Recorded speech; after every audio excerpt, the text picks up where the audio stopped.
Everyone, welcome to back Sadguru rankers. This is Mahi. तो guys, आज बात करने जा रहे हैं क्लास 12 का मोस्ट इंपोर्टेंट टॉपिक्स, जिसको बोलते हैं गाउस का प्रमेय। ठीक है, गाउस का प्रमेय जिसको इंग्लिश में बोलते हैं गॉसस थ्योरम। ये क्लास 12 का मोस्ट इंपोर्टेंट टॉपिक्स है, क्योंकि इससे रिलेटेड 5 नंबर का क्वेश्चन डायरेक्ट आपके बोर्ड एग्जाम में पूछता है। इसके अनुप्रयोग जो है, इस अनुप्रयोग को मिला करके 5 नंबर का डायरेक्ट क्वेश्चन पूछता है। ओके, जो student class 9, class 10, class 11 and class 12 में है और फिजिक्स में बहुत सारी प्रॉब्लम फेस कर रहे हैं, जैसे कि numerical problem, theory problem, derivation problem, तो मैं बोलूंगा आपको Sadguru rankers is the most logical platform for everyone. जो फिजिक्स में प्रॉब्लम कर रहे हैं, उसका फिजिक्स में जो प्रॉब्लम कर रहे हैं, सद्गुरु रैंकर्स का एक ही मोटिव है, हर एक स्टूडेंट को फिजिक्स से प्यार करवाना, हर एक स्टूडेंट को फिजिक्स में इंटरेस्ट पैदा करवाना। ओके, स्टार्ट करता हूं और हम बात कर लेते हैं गाउस का प्रमेय होता है क्या है। सबसे पहले आप ये जानिए, गाउस का जो प्रमेय होता है ये एक क्लोज सरफेस के लिए लागू होता है, बंद पृष्ठ के लिए लागू होता है। ठीक है,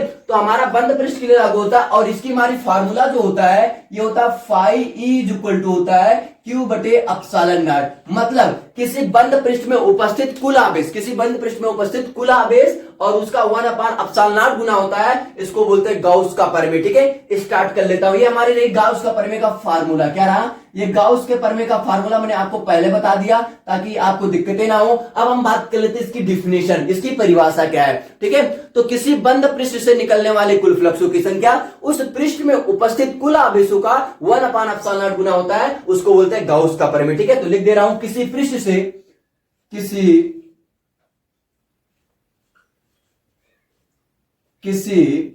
बंद पृष्ठ से, किसी बंद पृष्ठ से निकलने वाले, किसी बंद पृष्ठ से निकलने वाले कुल फ्लक्सों की संख्या, कुल फ्लक्सों की संख्या उस पृष्ठ में, उस पृष्ठ में उपस्थित, उस पृष्ठ में उपस्थित आप उस पृष्ठ में उपस्थित आवेशों के कुल, उस पृष्ठ में उपस्थित कुल आवेशों के, उस पृष्ठ में उपस्थित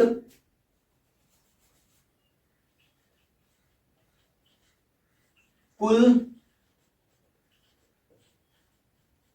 आवेशों के 1/एप्सिलॉन गुना होता है, 1/एप्सिलॉन गुना होता है। ठीक है, सिंपल सा परिभाषा क्या हुआ, किसी बंद पृष्ठ से निकलने वाले कुल फ्लक्सों की संख्या उस पृष्ठ में उपस्थित कुल आवेशों के 1/एप्सिलॉन गुना होता है, उसे हम क्या बोलते हैं, गाउस का प्रमेय। उसे गाउस का प्रमेय कहते हैं, उसे गाउस का प्रमेय कहते हैं। ठीक, अब ध्यान दीजिए, गाउस का प्रमेय जो होता है बंद पृष्ठ के लिए लागू होता है। तो बंद पृष्ठ में चाहे आप आयताकार बंद ले लो, चाहे आप गोलाकार लो, चाहे आप बेलनाकार लो, लेकिन बंद पृष्ठ होना चाहिए। ओके, स्टार्ट करता हूं। सपोज कीजिए ये हमारे पास कोई क्लोज सरफेस है, सपोज कीजिए ये हमारे पास कोई क्लोज सरफेस है। ठीक है, अब इस क्लोज सरफेस है, इस क्लोज सरफेस, इसको हमने बात दिया, इसका जो हमारा क्षेत्रफल है ये एस है, इसका क्षेत्रफल क्या है, एस है। ये क्लोज सरफेस है, इसका क्षेत्रफल एस है। तो हमें पता है कि गाउस के प्रमेय में सबसे पहले हम क्या बनाएंगे, सिंपल सा हम बनाएंगे घन कोण। क्या बनाएंगे, घन कोण। क्योंकि जब आप मार्केट में जाते हो, तरबूजा लेते हो या तो उसमें क्या करते हो, सिंपल सा बोलते हो क्या तरबूजा सही है, तो सिंपल सा वो काट कर, एक त्रिभुज आकार का काट करके आपको देता है, कहता है देखिए भैया तरबूजा हमारा क्या है, सही है। ठीक है, इस आकार का क्या करता है, इस आकार का काट करके, जैसे हमारा ये सिंपल सा ये इस तरह आकार को आपको काट कर देता है बीच से निकाल करके और कहता है देखिए भैया ये तरबूजा क्या है, सही है। ठीक है, तो हमने ये हमारा क्या होता है, घन कोण होता है। क्या होता है, घन कोण होता है। ठीक है, मैंने इसको प्लस क्यू आवेश दिया, क्या दिया, इसको हमने प्लस क्यू आवेश दिया। ठीक है, तो प्लस क्यू आवेश देंगे तो फिर बाहर की ओर निकलेगी, प्लस क्यू आवेश दिया, बाहर निकलेगी। यहाँ पे कोई पे अल्पांश पृष्ठ डीएस है, यहाँ पे कोई अल्पांश पृष्ठ डीएस है। ठीक है, और यहाँ पे एक हमारा क्या बोलते हैं, इसकी लंबवत जो दूरी है ये हमारी लंबवत दूरी है, ठीक है। अब यहाँ पे यहाँ जो कोण बनता है ये हमारा डी ओमेगा है। घन कोण का क्या बोलते हैं, जो घन कोण है उसका यहाँ पे कोण जो हमारा होगा ये हमारा क्या होगा, ये हमारा जो कोण है डी ओमेगा है, ठीक है। ये हमारी अल्पांश पृष्ठ है, क्या है, अल्पांश पृष्ठ ds है। और यहाँ पे कोई बिंदु सपोज कीजिए P है और यहाँ पे विद्युत क्षेत्र की दिशा ये है, यहाँ पे विद्युत क्षेत्र की दिशा ये है, ठीक है। अब आपको इतना पता चले, और यहाँ पे इनके बीच का जो कोण है क्या है, थीटा है, ठीक। इनके बीच का कोण क्या है, थीटा है। ये हमारा सरफेस S है, मतलब ये संपूर्ण पृष्ठ है, ये अल्पांश पृष्ठ है, यहाँ पे कोई बिंदु P है और इनके बीच का कोण ये हमारी मान लीजिए त्रिज्या यहाँ पे R है, यहाँ त्रिज्या R है और यहाँ पे सिंपल सा आप बोल लीजिए इनके बीच का जो कोण है थीटा कोण है, ठीक है। तो ये हमारी नहीं क्या बोलते हैं, ये हमारा क्लोज सरफेस रहा। तो सबसे पहले हम गॉस के प्रमेय निकालने के लिए सबसे पहले हम बात कर लेंगे, सबसे पहले हम निकालेंगे विद्युत क्षेत्र, फिर हम निकालेंगे डीएस पृष्ठ से निकलने वाले फ्लक्सों की संख्या, फिर हम निकालेंगे संपूर्ण पृष्ठ से निकलने वाले फ्लक्सों की संख्या। तो डीएस पृष्ठ को, जो डीएस पृष्ठ का मान आएगा उसको अगर हम समाकलन कर देंगे तो संपूर्ण पृष्ठ का हमारा फ्लक्सों की संख्या निकल जाएगी। तो चलते हैं एक एक करके स्टार्ट करते हैं, ठीक है। तो सिंपल से हम बात कर लेते हैं, सबसे बिंदु P है तो लिखेंगे बिंदु P पर विद्युत क्षेत्र की तीव्रता,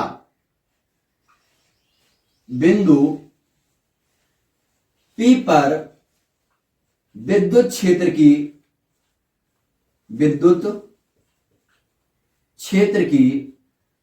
तीव्रता, ठीक है। तो विद्युत क्षेत्र की तीव्रता आपको पता है कि E इज इक्वल टू होता है 1/4 पाई एप्सिलॉन नॉट Q बटे R स्क्वायर। तो हम क्या लिख लेंगे इसको, E is equal to 1/4 pi epsilon naught Q बटे R स्क्वायर। इसको ले लो समीकरण नंबर 1। क्या ले लेंगे इसको ले लेंगे समीकरण नंबर 1, ठीक है। चलिए हमारा समीकरण नंबर 1 हो गया।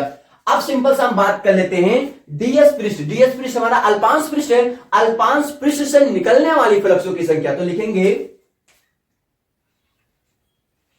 अल्पांश पृष्ठ डीएस से निकलने वाले कुल फ्लक्सों की संख्या, निकलने वाले कुल फ्लक्सों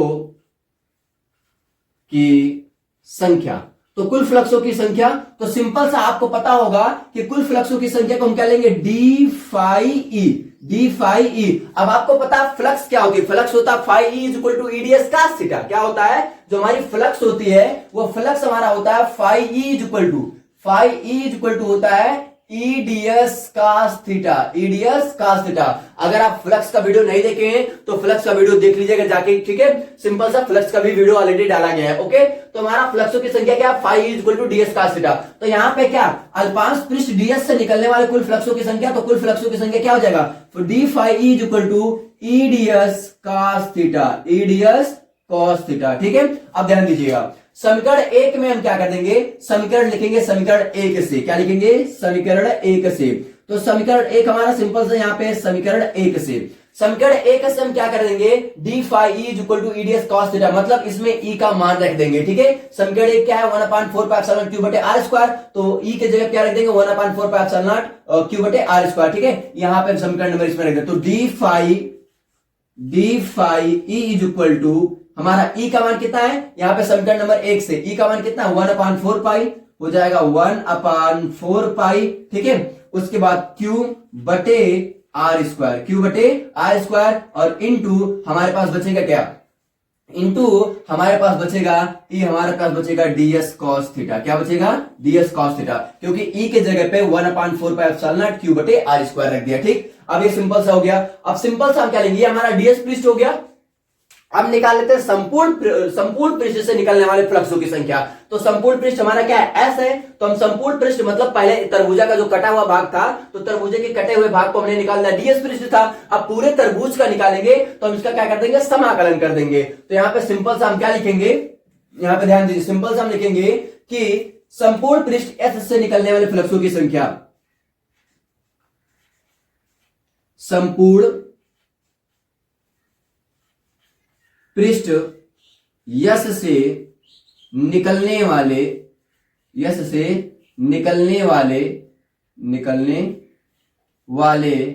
कुल फ्लक्सों की संख्या, कुल फ्लक्सों की संख्या। तो संपूर्ण पृष्ठ एस से निकलने वाले कुल फ्लक्सों की संख्या। तो हम क्या कर देंगे, मतलब ds अगर d फाई का हम समाकलन कर दें, d फाई का अगर हम समाकलन कर देंगे तो हमारा क्या निकल जाएगा, संपूर्ण फ्लक्स निकल जाएगा।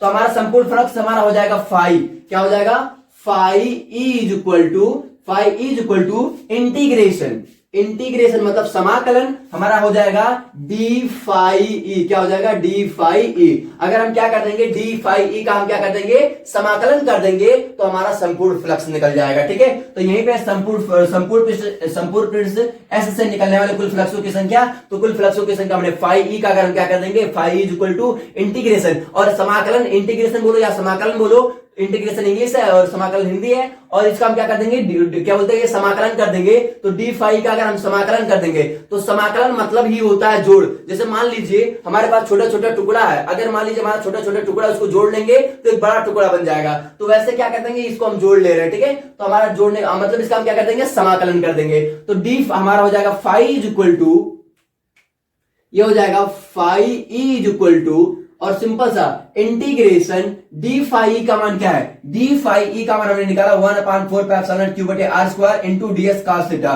तो हो जाएगा 1/4 पाई एप्सिलॉन नॉट, ठीक है, क्यू बटे R square into D S cos theta. तो ये हो जाएगा D S cos theta. Okay, फिर ध्यान दीजिए 1/4 पाई एप्सिलॉन नॉट क्यू को बाहर ले लेते हैं तो फाई इज इक्वल टू हो जाएगा 1/4 पाई एप्सिलॉन बाहर हो जाएगा, तो ये बचेगा क्या, Q is equal to 1/4 pi epsilon naught. ठीक है, क्योंकि Q का मल्टीप्लाई 1 में करा दिया तो Q बटे 4 पाई एप्सिलॉन नॉट आ गया, और हमारा बचेगा integration D S cos theta upon का R square. Q upon epsilon क्या होता है, Q इज इक्वल टू हो गया 4 पाई एप्सिलॉन नॉट और integration D S cos theta upon R square. तो D S cos theta upon square ये हमारा क्या होता है, डी ओमेगा होता है, क्या होता है, डी ओमेगा होता है। तो सिंपल सा हो जाएगा phi E is equal to Q बटे 4 पाई एप्सिलॉन नॉट, और ये हमारा हो जाएगा इंटीग्रेशन डी ओमेगा, क्या हो जाएगा, इंटीग्रेशन डी ओमेगा, क्योंकि डी एस कॉस थीटा अपन आर स्क्वायर, ये हमारा थीटा अपन स्क्वायर का हमारा कितना होता है,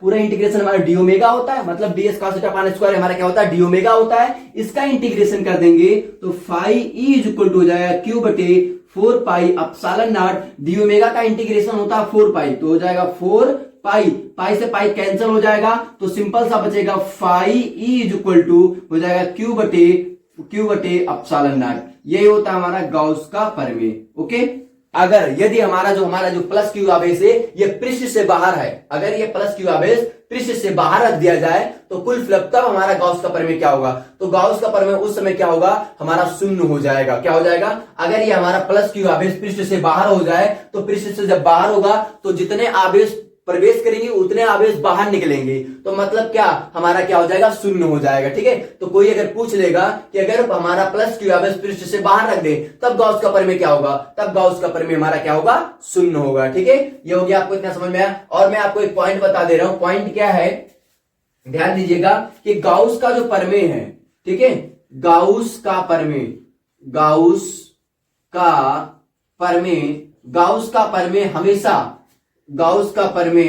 हमेशा बंद पृष्ठ के लिए लागू होता है। किसके लिए लागू होता है, बंद पृष्ठ के लिए लागू होता है। ये हैशटैग करके मैं लिख दिया हूं, हैशटैग करके इसलिए लिखा हूं क्योंकि मोस्ट इंपॉर्टेंट चीज है। ठीक है, चाहे जिसमें आप लागू नहीं कर सकते गॉस का प्रमेय, सिर्फ गॉस का प्रमेय आपके बंद पृष्ठ के लिए लागू होता है। ये रही आपके सिंपल सा क्या हमारा गॉस का प्रमेय ने बता दिया आपको सिंपल सा, ये पूरी चीज मैंने आपको ऑलरेडी अच्छे से समझाया। मिलता हूं आपको नेक्स्ट वीडियो में। Keep learning and keep exploring, wish you all the best. Thanks for watching this video and thanks for connecting Sadhguru Rankers. Share this video with maximum people. Love you all.